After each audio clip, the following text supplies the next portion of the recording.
Señores, les doy la bienvenida al Congreso de la República. Vamos a hablar hoy día de una charla sobre organización y funciones del Congreso de la República. El Congreso de la República es una institución política de carácter representativo, que está integrada por 130 legisladores elegidos en elecciones generales, directas y secretas.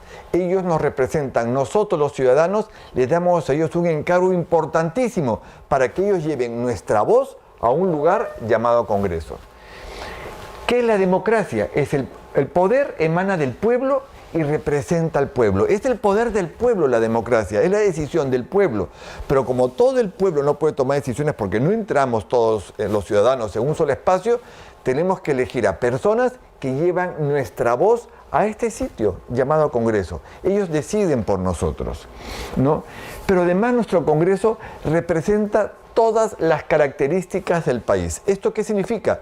Que no hay región en el Perú que no tenga por lo menos un representante. La región más chica en población, que es Madre de Dios, tiene un congresista que representa a toda la región. Y así Lima, que es la más poblada, tiene 36, y así tenemos todas las regiones, Tumbes 2, Tacna 2, Moquegua 2, Ayacucho 4, y así, etcétera. Todas las regiones tienen determinados representantes que llevan la voz de ese pueblo a este lugar llamado Congreso. Pero además también nuestro Congreso permite la canalización de demandas y ayuda a resolver los conflictos en una sociedad. ¿Esto qué significa? El Congreso dentro de un Estado es el contrapeso político. Evita que el Poder Ejecutivo se excede en sus funciones. Pero además, ojo, el Congreso es el intermediario entre la sociedad y el Estado. Por eso es que ellos canalizan las demandas. Cuando hay manifestaciones o huelgas en algunas partes del país, en muchas de ellas están los parlamentarios. Y no está para que se tomen la foto. Ellos están para recoger esas demandas de la población y traerlas al Congreso para tratar de resolverlas, ya sea con gestiones que ellos puedan hacer ante el Poder Ejecutivo o a través de la ley. Entonces, ellos son justamente el intermediario entre la sociedad y el Estado. Y además garantizan un sistema democrático. No existe democracia en el mundo que no tenga Congreso. Porque el Congreso trae la voz de todos nosotros, el pueblo, hacia el Congreso. Y ellos están controlando que no hayan excesos dentro de un Estado. Ahora, ¿qué funciones, en base a esto que les acabo de explicar, qué funciones tiene nuestro Congreso? Básicas, las tres primeras. La de representación, la de legislación y la de fiscalización y control político. Y luego las especiales, que estas las vamos a hablar en un momento. ¿Qué nos dice la función de representación? Regresamos un poco hacia atrás. Creo que aquí. Sí, regresamos hacia atrás. ¿Qué nos dice la función de representación? La función de representación nos dice que nosotros, no solamente que ellos llevan nuestra voz, sino que los parlamentarios escuchan nuestras demandas y las traen hacia el Congreso para convertir esas demandas, esas inquietudes, esas solicitudes, ese clamor ciudadano en documentos parlamentarios, que pueden ser pedidos de información, gestiones ante el Poder Ejecutivo, ¿no? O pueden resolverse a través de la ley. Hay problemas que se resuelven a través de una ley y la ley se aprueba, se consigue a través de acuerdo político entre todos los grupos. Y esa es la segunda función del Congreso, la función de legislación. Pero además, en escuchar a la ciudadanía, también los parlamentarios, que no son magos porque ellos no pueden adivinar lo que pasa en un país, ellos escuchan a la ciudadanía también denuncias, quejas, demandas, ¿no? El funcionario tal no cumple con su trabajo, el alcalde, el gobernador regional, el regidor, el representante del ministerio.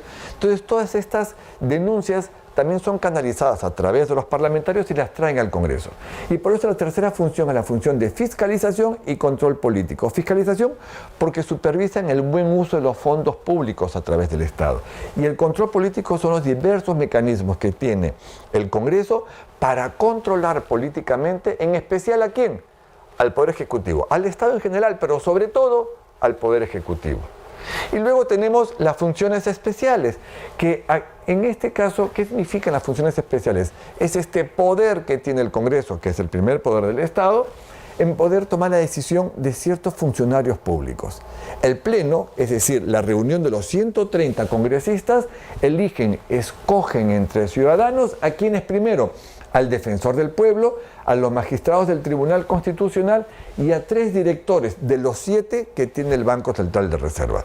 De los 7 que tiene el BCR, 4 elige el presidente de la República y 3 elige el Congreso, ¿no? Luego el defensor y a los magistrados del tribunal.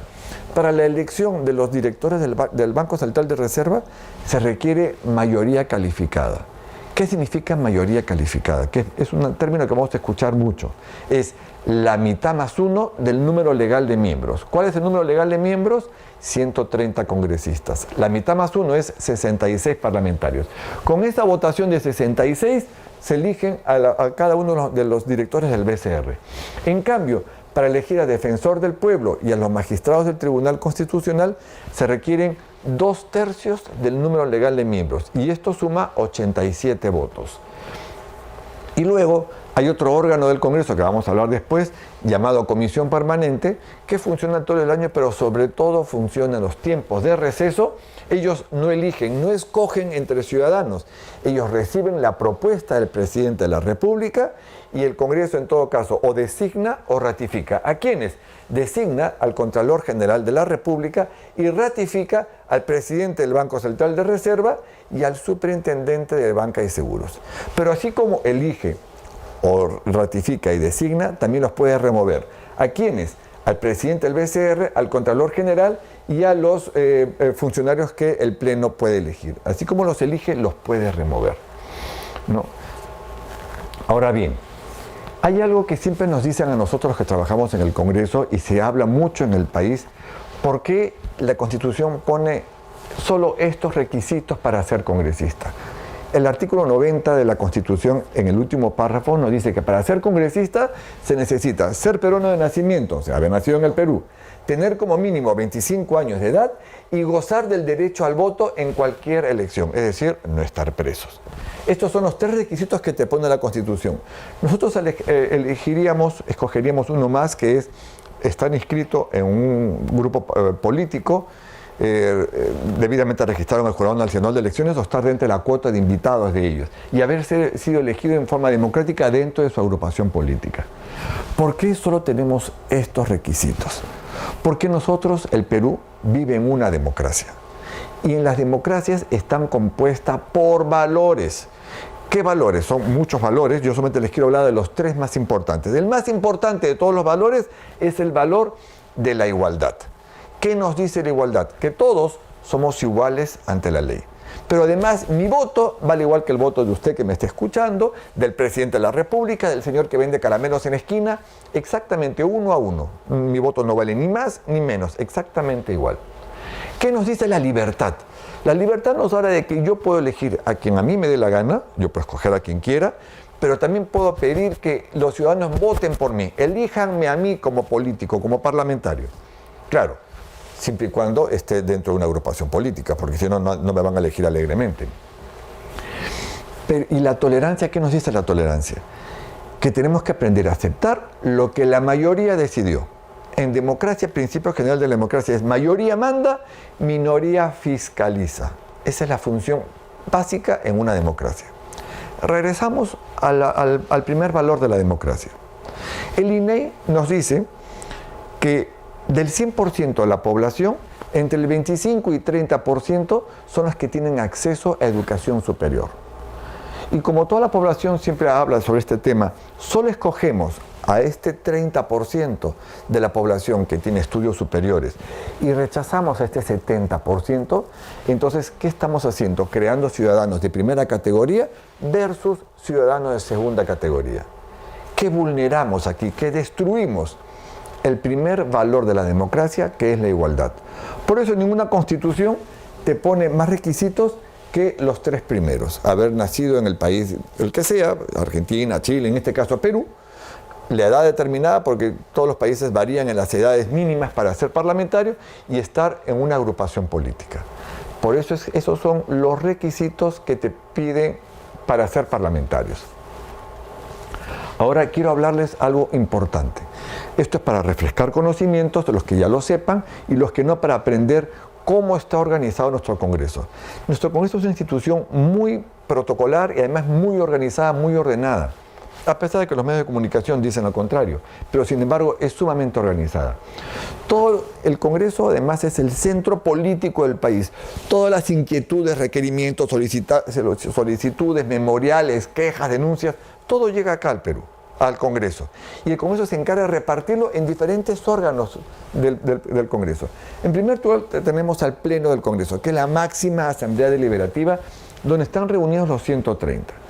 Luego tenemos la comisión permanente, después voy a explicar con detalle cada uno de ellos. Luego tenemos la comisión permanente, que es como un pleno chiquito, como un congreso chiquito, integrado actualmente por 26 parlamentarios de todos los grupos representados, todos los grupos políticos representados de manera proporcional, ¿no? Que funcionan todo el año, pero sobre todo funcionan los tiempos de receso. El pleno no funciona todo el año. Nuestro año en el Congreso, nuestro año nuevo, comienza el 27 de julio y termina el 26 de julio del año siguiente. Es de julio a julio nuestro año legislativo. Y ese año se divide en periodos de sesiones llamados legislaturas ordinarias, que comienza el 27 de julio al 15 de diciembre y del 1 de marzo al 15 de junio. En los tiempos que no hay pleno, ¿quién reemplaza al pleno? La comisión permanente. Pero también, ¿por qué es importante la comisión permanente? Porque en el caso de que el Congreso, el Pleno del Congreso, censurase a 2 gabinetes dentro de los 4 primeros años de gobierno, entonces el presidente de la República, según manda la Constitución, podría cerrar el Congreso. Y al cerrar el Congreso, deja de funcionar todo, excepto la comisión permanente, que reemplazaría al Pleno en ese espacio de tiempo hasta que los ciudadanos elijan a un nuevo Congreso para que reemplace al que salió, hasta que termina el mandato de los que salieron. Luego tenemos otro órgano importante, que es el Consejo Directivo, también integrado por 26 parlamentarios de todas las bancadas en manera proporcional. Todas las bancadas están representadas en estos órganos del Congreso, ¿no? Y el Consejo Directivo tiene tareas fundamentales. Ellos tienen sesiones reservadas. ¿Cuál es la diferencia entre reservado y secreto? No son públicas como la Comisión Permanente y el Pleno. La sesión secreta tratan temas donde se puede ver afectada la seguridad del Estado. Y lo secreto queda secreto, salvo que una mayoría calificada pida que se saque un comunicado a la ciudadanía. En cambio, las sesiones reservadas son secretos los debates, pero son públicos los acuerdos. Esa es la diferencia entre reservado y secreto, ¿no? Luego tenemos la presidencia del Congreso, ¿no? Que tiene funciones específicas que vamos a hablar en tu momento, que además cada año se elige a presidente del Congreso en la única votación secreta que tenemos en el Parlamento, que es la elección del presidente y los vicepresidentes de la mesa electiva, ¿no? El día anterior a nuestro año nuevo, que es el 26 de julio, se elige siempre al presidente y a los vicepresidentes. La mesa electiva, que se encarga de la dirección administrativa, está integrada por un presidente y 3 vicepresidentes, ¿no? Luego están las comisiones, que ahora quiero explicar con detalle lo que son las comisiones, que son grupos especializados de trabajo, donde llegan todas las inquietudes del país y en especial los proyectos de ley. Es ahí donde se estudian los proyectos de ley. Y el estudio final de un proyecto de ley se llama dictamen. Ojo. Luego están los grupos parlamentarios, importantísimos también, porque ellos agrupan a los partidos políticos, sobre todo, que tienen un requisito fundamental, el número mínimo para formar un grupo parlamentario, que es actualmente 5 miembros. No hay un número máximo, el número mínimo es 5. Luego está la Junta de Portavoces, que está integrada por los jefes de bancada. Cada jefe de bancada integra la Junta de Portavoces y ellos toman acuerdos importantísimos, muy políticos. Ellos se reúnen en cualquier momento del año. El Pleno tiene sus días de sesiones, que los dice el reglamento, que eso lo vamos a hablar después. Igual la Comisión Permanente, pero la Junta de Portavoces se puede reunir en cualquier momento, inclusive dentro de una sesión de Pleno o de Comisión Permanente, dependiendo de la efervescencia política que hay en ese momento, en el debate, se puede reunir la Junta de Portavoces en ese momento para tomar decisiones políticas. Y las decisiones que toma la Junta de Portavoces se toman en base a votos. Y cada voto de cada vocero no vale 1, sino el valor de su voto es en base al número de miembros que tiene su grupo parlamentario. Si el grupo parlamentario tiene 5, que es el número mínimo, su voto vale 5. Si tiene 30, su voto vale 30. Y los acuerdos se tienen que tomar por las 3/5 partes del total de miembros de la Junta de Portavoces. Se va sumando 5 más 30 más que, y tienen que llegar hasta 78. Entonces, y la idea de un número tan elevado en los acuerdos de la Junta de Portavoces, es para que los grupos parlamentarios lleguen a consensos, se lleguen a poner de acuerdo para que los acuerdos sean con el mayor consenso posible entre todas las agrupaciones políticas. Ahora bien, vamos a comenzar a hablar por cada uno de los órganos. El Pleno del Congreso, lo que yo les decía, es la máxima asamblea deliberativa. Es el órgano, el ámbito organizacional más importante del Parlamento. Está constituido por ¿quiénes? Por todos los parlamentarios que nosotros hemos elegido, por los 130, ¿no? Pero además también es la última instancia. No hay más instancia que la decisión que tome el Pleno, ¿no? Es aquí donde se toman las decisiones, por ejemplo, para elegir a los funcionarios del Estado que le decían las funciones especiales, que es a los magistrados del Tribunal Constitucional, al Defensor del Pueblo y a 3 de 7 de los directores del Banco Central de Reserva, ¿no? También adopta decisiones que le atribuyen la Constitución política. Es ahí donde se aprueban las leyes más importantes, las orgánicas, las reformas de la Constitución, los tratados y acuerdos internacionales, en fin, es, como les decía yo, la máxima asamblea deliberativa, ¿no? Hay ciertos acuerdos que solo los puede tomar el Pleno, no la Comisión Permanente, solo el Pleno, ¿no? Ahora, ¿qué nos dice el reglamento del Congreso? ¿Cuántas veces puede sesionar? ¿Cuántas veces puede sesionar el Pleno del Congreso? El reglamento nos dice que de las 4 semanas que tiene un mes, tiene que sesionar por lo menos 3 veces al mes, es decir, una por semana. ¿Y por qué la otra semana no? Porque de las 4 semanas que tiene el mes, hay una semana que por lo general es la tercera o la cuarta, que es destinada a la semana de representación. ¿Esto qué significa? Que los 130 parlamentarios regresan a los lugares donde fueron elegidos. ¿Para qué? Para que ellos tomen contacto con la población y puedan traer hacia el Congreso sus requerimientos, sus angustias, sus solicitudes, ¿no? Sus demandas, sus denuncias, y convertir todo eso en documentos parlamentarios. Entonces, de las 3 semanas que quedan, porque hay una que es la semana de representación, donde no funciona nada en el Parlamento, ¿no? Porque ellos tienen que ir a sus regiones, hay una sesión por semana. ¿Ok? Vamos a la siguiente. ¿Cuántos tipos de sesiones tenemos aquí en nuestro Congreso? En primer lugar tenemos las sesiones electorales, que es una vez al año, como yo les decía, el día anterior a nuestro año nuevo, que es el 27 de julio. Es decir, cada 26 de julio, por lo general, es que el Pleno del Congreso elige a la nueva mesa electiva. Mesa electiva que está integrada por el presidente y 3 vicepresidentes. Es la única votación que tiene el Pleno del Congreso que es secreta. Todas las demás votaciones son públicas, salvo que una mayoría calificada del Pleno o de la Comisión Permanente, si fuese el caso, pida que sea una votación secreta. Luego tenemos las sesiones de instalación. ¿Cuándo se dan las sesiones de instalación? Cuando comienza la legislatura, que es el 27 de julio, la primera legislatura, o cuando comienza la segunda legislatura, que es el 1 de marzo. Luego tenemos las sesiones ordinarias, que son todos los días jueves por lo general, que es una vez por semana, aunque dependiendo de la cantidad de temas que hubiesen en la agenda, podrían ser miércoles en la tarde y todo el día jueves, donde se desarrollan todos los temas designados en la agenda, que es la aprobación de proyectos de ley, de dictámenes que contienen proyectos de ley, las decisiones, por ejemplo, para elegir a funcionarios del Estado, invitaciones a ministros, interpelaciones, en fin, donde se realizan las sesiones ordinarias del Pleno, que además cualquiera de ustedes la puede ver a través de nuestro canal del Congreso o a través del canal de Internet. Luego tenemos las sesiones solemnes, que por lo general son actos protocolares. Por ejemplo, si viene un rey o un presidente, un dignatario de otro país, se reúnen en el hemiciclo, hay discurso del presidente del Congreso, discurso del visitante, todo el mundo aplaude y ahí queda la sesión. Pero hay una sesión solemne muy importante. Lamentablemente están en cámara, porque si no les preguntaría a ustedes qué pasa todos los días, todas las sesiones que hay en 28 de julio. Por lo general la población nos dice mensaje a la nación. No es mensaje a la nación, ojo, es mensaje al Congreso, donde el presidente de la República está obligado a venir aquí al Congreso a dar su mensaje a los representantes del pueblo, es decir, a los congresistas, para decirle qué hizo el año anterior y qué va a hacer el año siguiente. De eso trata el mensaje al Congreso. En otros congresos eso es parte de un control político, aquí es un acto protocolar.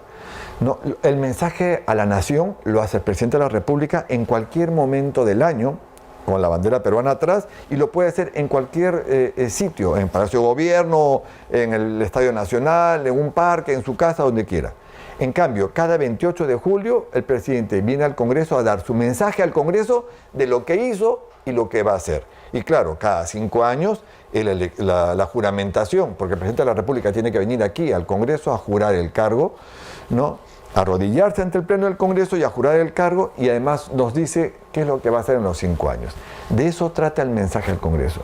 Y luego tenemos, que lo pongo casi por separado, las sesiones extraordinarias, que son las que también se le llaman legislaturas extraordinarias. Cuando estamos en tiempos de receso y hay un tema urgente que tratar, que lo tiene que ver solamente el Pleno del Congreso, por ejemplo, un tratado internacional, la modificación de una ley orgánica, una interpelación o una figura de la investidura, que es cuando el nuevo gabinete tiene que venir al Congreso dentro de los 30 días de haber jurado el cargo para exponernos el plan de gobierno, y estamos en receso, entonces se convoca una legislatura extraordinaria o una sesión extraordinaria, que lo puede hacer el presidente de la República con una simple resolución, o si lo hace el Congreso, lo tienen que firmar las 3/5 partes del número legal de miembros. ¿Cuántos son esos? 78 parlamentarios. 78 firmas tienen que solicitar una legislatura extraordinaria. Ahora, ¿qué tipos de votaciones? Algo que también nos preguntan mucho en todos lados y es bueno que lo sepamos todos. Nosotros podemos dividir las votaciones por su forma y por su publicidad. Por su forma tenemos la de tablero electrónico, la de la votación nominal, la de mano alzada y la de cédula. La de tablero electrónico es a través de un sistema de votación electrónico muy moderno, donde los parlamentarios ponen su huella digital, que eso marca su asistencia, y recién ahí se abre el sistema para que puedan votar por sí, por no o por abstención. Si en caso el tablero electrónico fallase, porque a veces los tableros electrónicos no funcionan bien, o estuvieran en un sitio que no sea el hemiciclo del Congreso, existe la votación nominal, porque todas las votaciones en el Parlamento son públicas, salvo la elección de mesa directiva. ¿Y cómo queda registrado el voto? El relator llama a cada parlamentario por su nombre, no congresista fulanito de tal. Él se para y dice, manifiesta su voto a viva voz, por sí, por no o por abstención. De esta manera quedan registrados en las actas y en el diario de debates el sentido del voto para cada tema, para cada acuerdo que se toma en el Congreso. Pero hay ciertas votaciones sencillas, como las aprobaciones de mociones de saludo o de pesar, o las exoneraciones del trámite de aprobación del acta, que se hacen a mano alzada. Entonces, esas son votaciones sencillas. Y luego tenemos las de cédula, que les digo que es la única votación secreta. Por eso, en la parte de la publicidad tenemos las públicas y las secretas. Secreta solo una, la votación de cédula para elección de mesa directiva. Y las públicas, todas las que les expliqué, la de tablero electrónico, la de mano alzada y la de la votación nominal. Ahora bien, la comisión permanente, por lo general se reúne en el hemiciclo del Congreso, en una mesa en forma de O, donde se reúnen aproximadamente, actualmente hay 26 parlamentarios de todas las tiendas políticas representadas de manera proporcional. Están integrados por los 4 miembros de la mesa directiva, que son miembros natos, y 22 congresistas de las demás tiendas políticas. ¿Qué funciones tiene la comisión permanente? Como yo les dije, se reúnen en cualquier momento del año, pero sobre todo en los tiempos de receso que reemplaza al Pleno.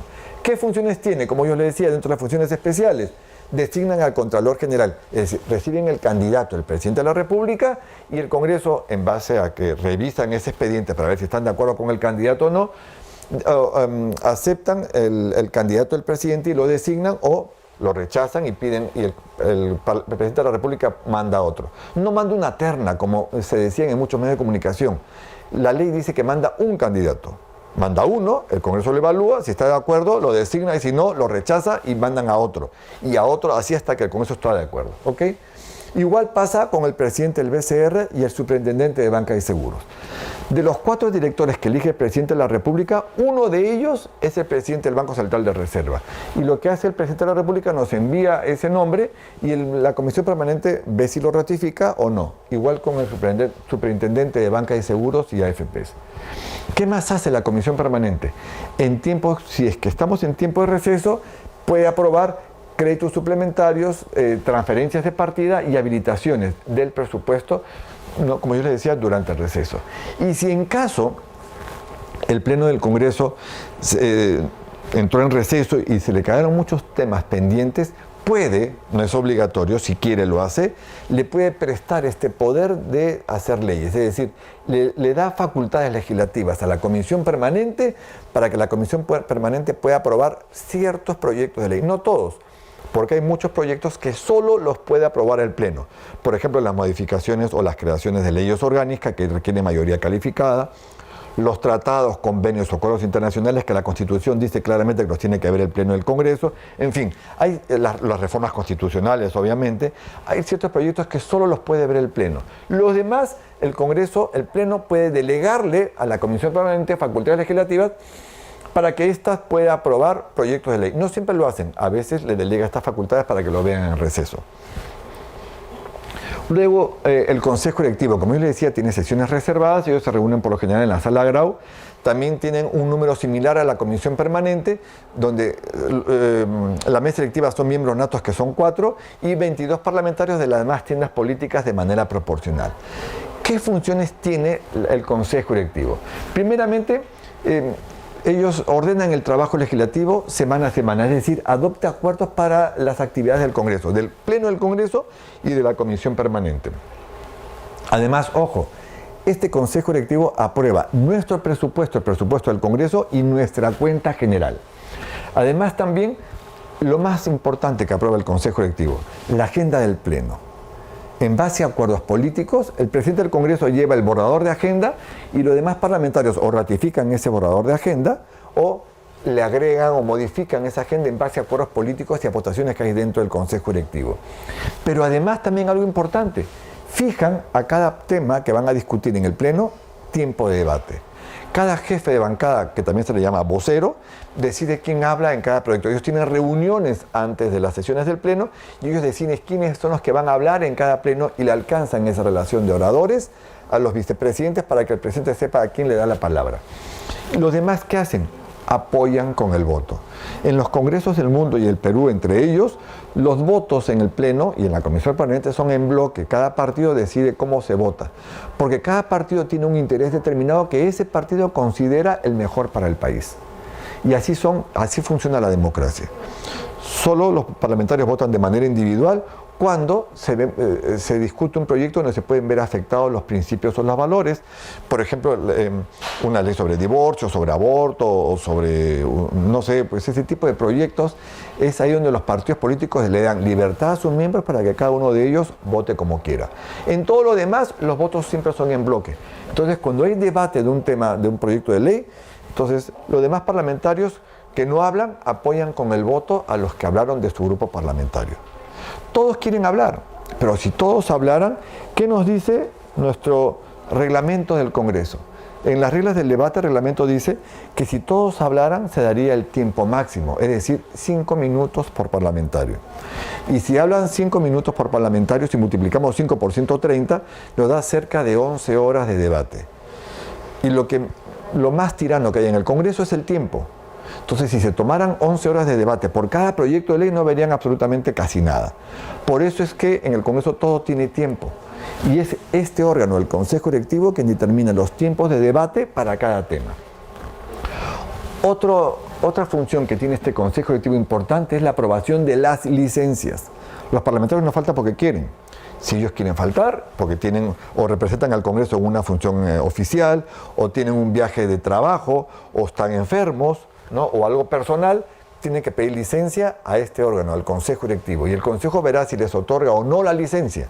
Y hay un límite establecido también en nuestro reglamento, que es el máximo de 20% del número legal de miembros. Es decir, hasta máximo 26 licencias se pueden acordar a través del Consejo Directivo. También el Consejo Directivo acuerda el nombramiento del oficial mayor y recibe informes periódicos de la oficialía, ¿no? O de las oficinas o de la mesa directiva para que tomen conocimiento todos los directivos portavoces, porque así se llaman los miembros del Consejo Directivo, directivos portavoces, sobre algunos acuerdos administrativos que se puedan tomar, ¿no? La presidencia del Congreso, ¿no? Tiene muchas funciones establecidas dentro del reglamento y la Constitución. Nosotros queremos hablar solamente de las más importantes. En primer lugar, siempre preside las sesiones del Pleno, Comisión Permanente, Consejo Directivo y Junta de Portavoces. Él garantiza con su presencia las sesiones. Si él no puede estar el presidente o la presidenta, entonces tiene que ser reemplazado por uno de los vicepresidentes. Pero uno de los cuatro tiene que estar siempre presidiendo estas sesiones. Luego, como yo les decía, dentro de las funciones cumple con el ordenamiento jurídico de la Nación y el reglamento del Congreso, firma con uno de los vicepresidentes, por lo general el primer vicepresidente, las autógrafas de ley. ¿Qué es una autógrafa de ley? La autógrafa de ley es el proyecto aprobado en el Pleno del Congreso con las modificaciones aprobadas. Todo eso se transcribe en un papel especial, lo firma el presidente del Congreso, el primer vicepresidente, y esto es lo que es derivado aquí al presidente de la República para que lo promulgue y se convierta luego en una ley. Y además, como yo les decía hace un momento, es el presidente del Congreso quien lleva el borrador de la agenda del Pleno o de la Comisión Permanente al Consejo Directivo para que ésta la ratifique o la apruebe. Nuestra mesa directiva, que está integrada por el presidente y 3 vicepresidentes, ellos se encargan en especial de la dirección administrativa del Parlamento. Como yo les decía, garantizan con su presencia los debates del Pleno, Comisión Permanente, Consejo Directivo y Junta de Portavoces. Si no está el presidente, es reemplazado por cualquiera de los vicepresidentes. Además, coordinan con las agrupaciones políticas representadas. Por ejemplo, en las sesiones del Pleno, como se destina tiempos de debate para cada proyecto, son ellos los que coordinan con los voceros de cada grupo o los jefes de bancada para que les alcancen, entre otras cosas, que coordinan, por ejemplo, las relaciones de oradores, ¿no? Y ojo, ellos representan al Congreso en todos los actos protocolares. Uno de los órganos importantísimos del Parlamento, que son los grupos especializados, son las comisiones. Y tenemos varios tipos de comisiones. Las más importantes, las comisiones ordinarias, que son grupos especializados encargados del estudio y dictamen de, sobre todo, ¿qué? Los proyectos de ley. Ahí llegan los pedidos ciudadanos, los memoriales y los proyectos de ley. Atienden estos pedidos a los ciudadanos y, sobre todo, reciben los proyectos que los estudian y elaboran el estudio final llamado dictamen. El dictamen puede ser de un proyecto o de muchos proyectos que tratan sobre el mismo tema. Entonces, si juntan varios proyectos, entonces la comisión lo que elabora es un texto sustitutorio que reemplaza a todos los anteriores y sobre ellos hace un texto de todos los proyectos de ley presentados y elabora así su dictamen. Y este dictamen es el que envían al Consejo Directivo para que se agregue en la agenda y luego pasa al Pleno para las 2 votaciones que se requieren para que sea aprobado. Luego tenemos las comisiones de investigación, encargadas del estudio y la investigación de asuntos de interés nacional. Cuando hay un asunto de importancia nacional que requiere esta investigación, que es cuando reciben las denuncias o las quejas de la ciudadanía o de los medios de comunicación, entonces es ahí cuando las comisiones de investigación, tomando estos casos importantes, entonces hacen las investigaciones del caso y elaboran un informe. Por ejemplo, el mejor ejemplo de esto es la comisión, por ejemplo, Lavallato, que es un tema de interés público y sobre eso están haciendo las investigaciones del caso y tienen que presentar, tienen un tiempo determinado. Las comisiones ordinarias son los 5 años. Cada año se cambia solamente la directiva, pero el trabajo de la comisión dura 5 años, es permanente. En cambio, las comisiones de investigación tienen un tiempo determinado. Si concluyó ese tiempo que le dieron para investigar, no terminó, le faltó más tiempo, entonces la comisión de investigación tiene que presentar un informe preliminar que lo apruebe el Pleno y pedir un tiempo adicional para terminar su informe final. ¿Ok? Luego están las comisiones especiales, que por lo general se encargan del estudio de temas ceremoniales o protocolares o de un tema específico. Por ejemplo, hay comisiones especiales encargadas de las celebraciones del Bicentenario Nacional. O también se puede nombrar una comisión especial, por ejemplo, para el estudio de una ley de aguas o de, no sé, por ejemplo, un nuevo Código Civil, etc. Entonces, que se crean por un tiempo determinado para que elaboren al final un informe, y si fuera de un proyecto o de una ley especial, sería pues ahí un dictamen, porque los dictámenes son solo sobre proyectos. Luego está la Comisión de Ética, ¿no? Encargada de promover la ética y el buen comportamiento, resolviendo en primera instancia las denuncias que se formulen, que pueden terminar en sanciones por amonestación verbal, amonestación escrita o sanciones de suspensión entre 1 y 120 días de legislatura. Son 2 instancias, ¿no?, que van. La primera y la última instancia es el Pleno, que es la máxima instancia deliberativa. Luego tenemos las comisiones de levantamiento de inmunidad parlamentaria, que es el quitar esta coraza de protección que tienen los parlamentarios para que no puedan ser denunciados por emitir una opinión o un voto, ¿no? Evalúan la procedencia o no de las peticiones de levantamiento de inmunidad que las formula ¿quién? La Corte Suprema. Una comisión especial de la Corte Suprema que es la que solicita al Congreso el quitarle esta inmunidad parlamentaria para que el parlamentario pueda ser investigado, ¿no?, en un proceso determinado. Y luego está la subcomisión de acusaciones constitucionales, que es el antejuicio político que resuelven. Esta subcomisión depende de la comisión permanente. Sus miembros son miembros de la comisión permanente, este pleno chiquito que les hablaba a un inicio. Ellos se encargan de este antejuicio político por delitos o faltas que hubieran cometido ciertos funcionarios del Estado durante su función, pero pueden ser denunciados hasta 5 años después de haber dejado el cargo.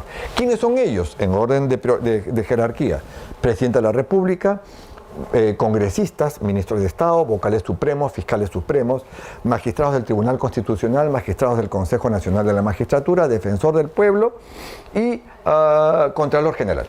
Entonces, todos ellos pueden ser denunciados constitucionalmente, primero en la Comisión Permanente, donde ejercen su derecho de defensa, porque se respeta el debido proceso, y si la Comisión Permanente acusa, eleva ese expediente, eligen a 2 parlamentarios para que sustenten esa acusación ante el Pleno, y si el Pleno acusa, el expediente, dependiendo del final, puede ser derivado o al Ministerio Público o a la Corte Suprema de Justicia, si es que acusa. Si no acusa, pues simplemente lo mandan al archivo.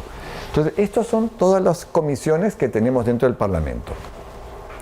Luego, nuestros grupos parlamentarios, que como yo les decía, son en especial los grupos políticos representados en el Congreso, que tienen un requisito básico, el número mínimo, que es 5.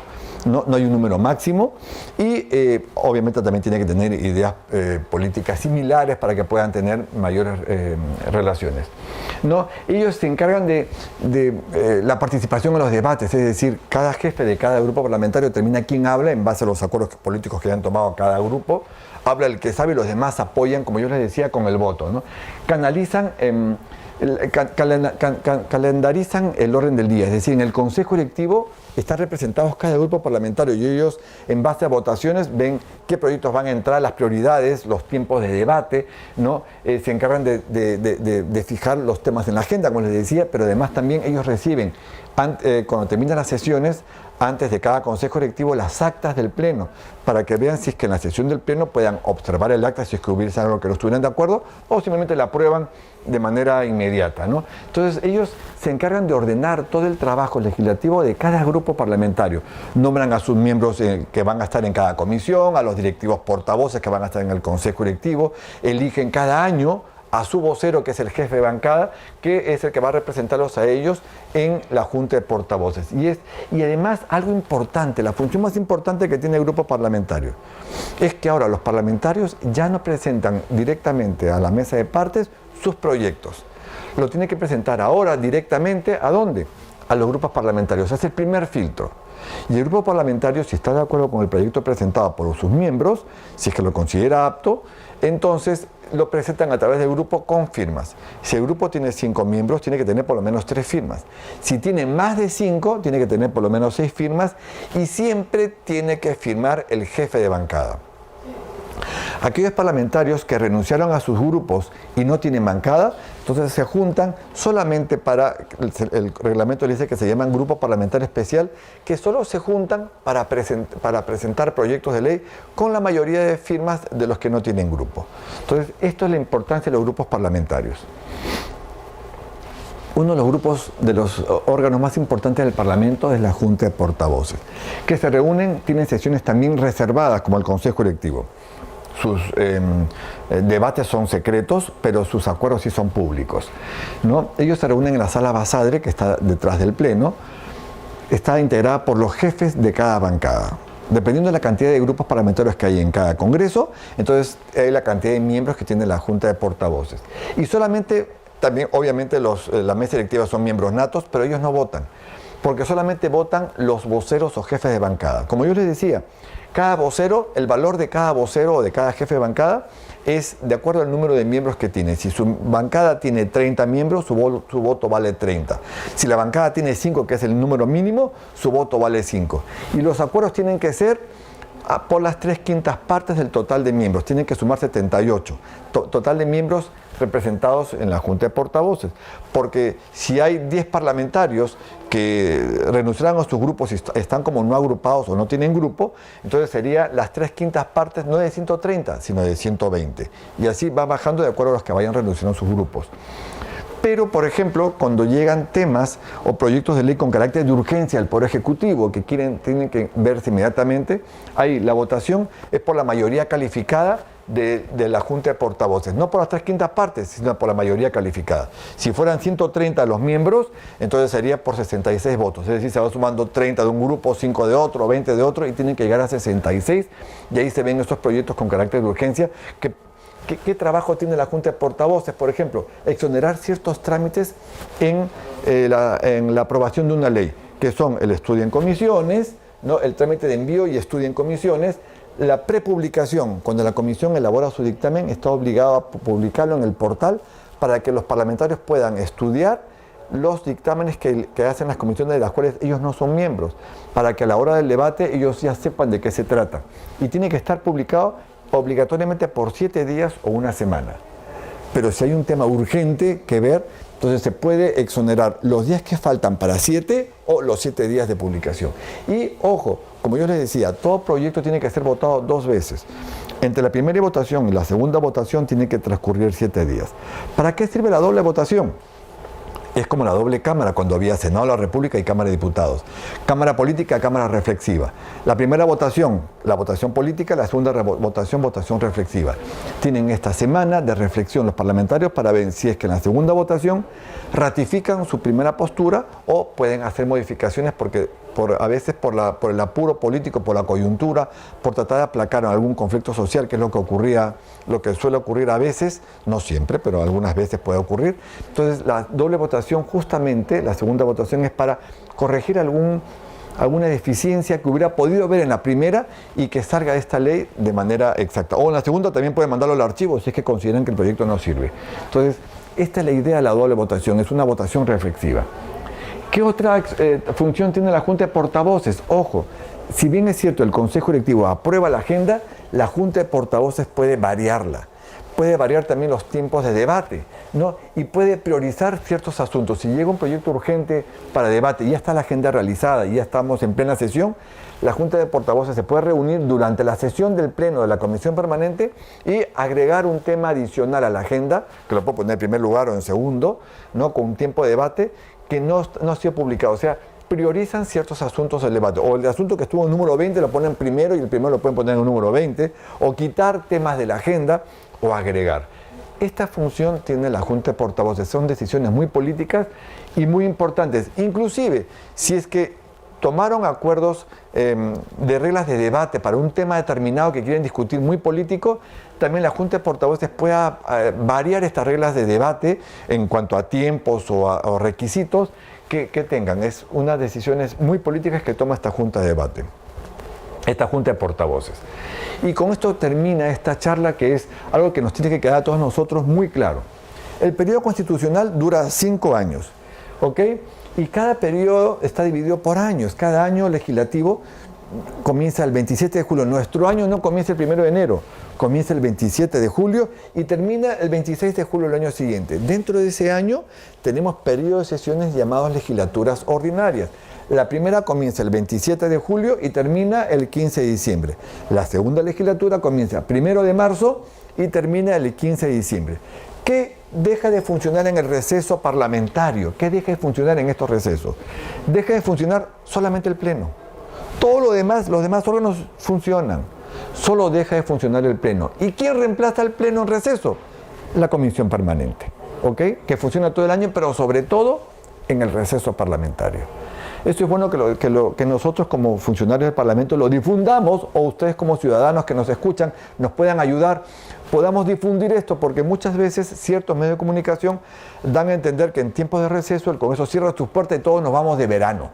o de vacaciones. Esto no funciona así, ¿no? El Congreso no para de funcionar. Solo deja de funcionar en tiempos de receso el Pleno del Congreso, que es reemplazado por la Comisión Permanente. Y funcionan todos los demás órganos, Consejo Directivo, Junta de Portavoces, comisiones, que es la encargada de estudiar pues, todos los proyectos de ley, los grupos parlamentarios, la mesa directiva, todo sigue funcionando.